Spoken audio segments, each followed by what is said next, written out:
All right, future officers, welcome. If you've set your sights on the National Defense Academy, you already know the written exam is the first giant wall you have to climb. In this explainer, we're not just going to list topics. Oh no, we are cracking the code, breaking down the entire syllabus by the numbers that really matter, so you know exactly where the battle is won and lost. So, let's start with a number. A big one, 900. This is what it's all about. It's the grand total for the written exam, the maximum score you're aiming for. It looks intimidating, I get it, but trust me, it's absolutely achievable with the right game plan. So, how do we get to that magic 900? Well, it all starts with understanding the battlefield. The entire exam is split into two distinct papers, and each one brings its own unique set of challenges. Success here is all about strategy. And here's that structure laid bare. Paper 1 is mathematics. That's worth 300 marks.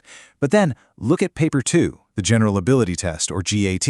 It's worth a massive 600 marks. That's literally double the weight of the entire math paper. And you've got 2.5 hours for each, so we're talking about a 5-hour marathon of knowledge and mental stamina. Okay, before we dive any deeper, we have to talk about something crucial: negative marking. This isn't a test where you can just guess your way through. It'll cost you. For every wrong answer in maths, you lose 0.83 marks. But in the GAT, the penalty is even steeper. 1.33 marks gone for each mistake. The message here is crystal clear. Be strategic. Answer what you know for sure. Right, let's tackle our first challenge head-on. Paper 1, Mathematics. This is a 300-mark paper, so let's figure out where you need to point your efforts to get the most bang for your buck. This right here, this is your treasure map for the maths paper.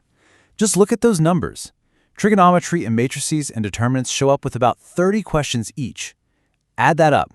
That's 60 questions, literally half of the entire paper, from just 2 topics. Getting these 2 down cold is non-negotiable. After that, you can see your next biggest targets are calculus, quadratic equations, and probability. So, what does the syllabus actually cover? Well, it's all based on what you learned in class 10, 11, and 12. For algebra, you're looking at things like sets, permutations, and the binomial theorem. Trigonometry will hit you with everything from basic ratios to applications like heights and distances. And analytical geometry, that's going to test your grasp of 2D and 3D coordinate systems. And it continues with a big focus on calculus. You've got to know both differential and integral calculus inside and out. So limits, derivatives, and integration are key. Rounding things out, you've got statistics and probability. The bottom line is, if you built a strong foundation in your high school math classes, you have the best weapon in your arsenal. Okay, let's shift gears. It's time to talk about the second and arguably the most decisive paper, the General Ability Test. With a whopping 600 marks up for grabs, how you do here can seriously make or break your final score. This paper is a beast, but don't worry, we're about to figure out how to tame it. Now, the GAT itself is split into 2 parts, and this chart tells you the whole story in a second. It is not an even split, not even close. Part A, English, is worth 200 marks, but Part B, General Knowledge, is worth 400 marks. Yeah, double. This visual alone tells you exactly where the bulk of your GAT prep time has to go. All right, let's start with Part A, English. You're facing 50 questions here, and each one is worth a solid 4 marks. The whole point is to test your command of the language, so let's see how they do it. This table is your strategic guide for the English section. Just notice how much weight is on vocabulary. Selecting words and synonyms/antonyms together make up 20 questions. At 4 marks each, that's 80 marks right there. A full 40% of this section depends on how strong your vocabulary is. The rest is all about grammar, comprehension, and sentence structure. And now for the main event of the GAT, and the single biggest section of the entire written exam, general knowledge. We are talking 100 questions, 400 marks, all designed to test your understanding of a huge range of subjects. This chart makes the pecking order in the GK section absolutely clear. Physics isn't just another subject here. With around 23 questions, it's the undisputed king. Think about that. That's nearly a quarter of the entire GK paper focused on one subject. Geography and history are important for sure, but the big takeaway is obvious. You have to have a strong command of physics. So here's the full numerical breakdown. Physics leads the charge with about 92 marks. Then you have geography and current affairs neck and neck at 68 marks each. After them, chemistry and history are also pretty evenly matched, And finally, you've got general science.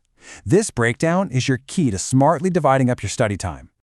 Let's dig into the syllabus a bit, starting with the sciences: physics, chemistry, and general science. When you put them all together, they make up more than half of the GK paper. So it's pretty clear that having a solid scientific foundation gives you a massive advantage. So what's in this all-important physics syllabus? Well, it's the core principles. It's about understanding the world around you through concepts like motion, force, light, and electricity. As you can see, the focus is really practical and based on real-world applications. Chemistry is going to test you on fundamentals, things like chemical changes, atomic structure, and key elements. General science is much broader. It covers everything from how the human body works to the solar system. You can think of it as a test of your general scientific literacy. Okay, let's switch from the sciences to the other major part of the GK paper. This is all about your knowledge of the world, its people, its places, and what's happening right now. We're talking history, geography, and current events. For history, you'll see a big emphasis on the Indian freedom movement. But you'll also need a broad understanding of Indian history in general, plus key world events like the French and Russian revolutions. For geography, they'll test you on both big physical concepts like climate and specifics about Indian geography, like its resources and ports. So, let's say you do it. You conquer the 900-mark written test. What's next? Well, passing this exam isn't the finish line. Not at all. It's actually the key that unlocks the door to the next and equally demanding phase of the selection process. And that next phase is the Services Selection Board interview, the famous SSB. This is a super comprehensive multi-day assessment. Stage 1 is a screening test to see if you make the first cut. If you do, you move on to Stage 2, which involves a whole battery of psychological tests, group tasks, and a personal interview, all designed to see if you have what it takes to be an officer. And that really brings us full circle. This quote from the official process says it all. Your entire journey to become an officer starts right here, with the syllabus we've just pulled apart. The written test is the absolute foundation that everything else is built on.